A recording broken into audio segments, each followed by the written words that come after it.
Hi అండి. అందరూ ఎలా ఉన్నారు? నేను ఇక్కడ చూపించబోయే నోము పేరు చాటల నోము అనమాట. ఈ చాటల నోముకి ముందుగా మేమైతే చాటలు కొనుక్కున్నాము. ఇవి హైదరాబాద్లో అయితే దొరకలేదండి. అంటే ఎక్కువ కాస్ట్ చెప్పారు, 130 అలా చెప్పారు. పోతే బేగం బజార్ వెళ్ళాలి, అంత దూరం వెళ్ళి మేము తెచ్చుకునేంత టైం అయితే లేదు. సో మేమైతే జగ్గేపేట నుంచి తెప్పించాము. మాకైతే 80 రూపీస్ పడ్డాయండి. ఇక్కడ 130 రూపీస్కి చాలా చిన్నదే 130 చెప్పారనమాట. సో అందుకని చెప్పేసి మాకు తక్కువకి వచ్చింది, కొంచెం పెద్దవి 80 రూపీస్కి వచ్చినాయి అని చెప్పి తీసుకున్నాము.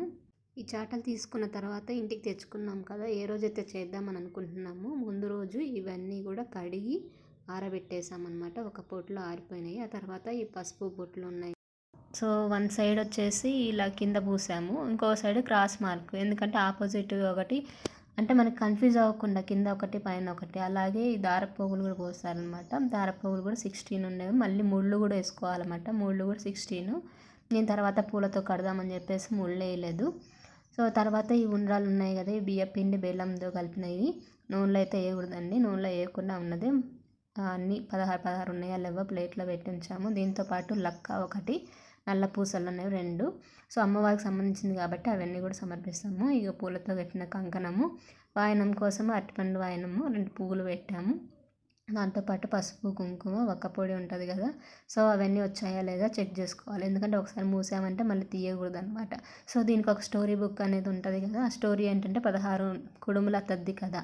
సో ఇది చదువుకోవాలి, పూజ చేసుకొని చదివిన తర్వాత ఇంకా తర్వాత నైవేద్యం పెట్టాము. నైవేద్యంతో పాటు ఆ చాట్లు ఉన్నాయి కదా 2, ఆ రెండిట్లో ఒకటి నేను ఒకటి మా అమ్మగారికి ఇస్తున్నాం కాబట్టి సో 2 పెట్టామన్నమాట. సో అక్షంతలు ముందుగా కొన్ని వేసుకున్న తర్వాత అయిపోయిన తర్వాత కథ మొత్తం చదివిన తర్వాత నెత్తి మీద కొన్ని వేసుకున్నాం, అయిపోయింది.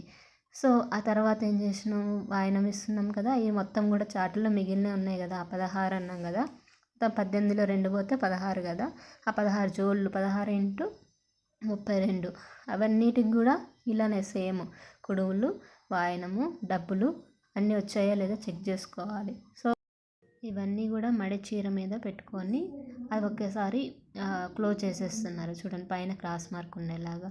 సో ఇదంతా అయిపోయిన తర్వాత మూసేసాము. మంచి నీట్గా అసలు కనపడకుండా ఉండాలి, అసలు ముట్టుకోకూడదు అనమాట. ఒకసారి వాయనం మొత్తం అప్పగించాక అమ్మగారికి ఇస్తున్నామంటే వాళ్ళే పంచిపెట్టుకోవాలన్నమాట. మీకు ఇంకా ఏమైనా అర్థం కాకపోతే కామెంట్ చేయండి. Please like, share and subscribe.